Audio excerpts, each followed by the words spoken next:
দ্বিপক্ষীয় সব বিষয়ের পাশাপাশি শ্রমবাজার সম্প্রসারণ বিষয়টিও গুরুত্ব পাবে প্রধানমন্ত্রীর মালয়েশিয়া সফরে।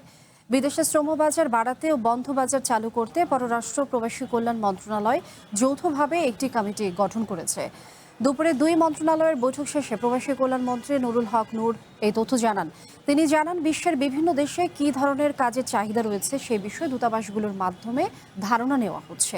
এছাড়াও দেশের মানুষের নিরাপদ কর্মসংস্থান সৃষ্টিতে সরকার বদ্ধপরিকর বলে জানান তিনি।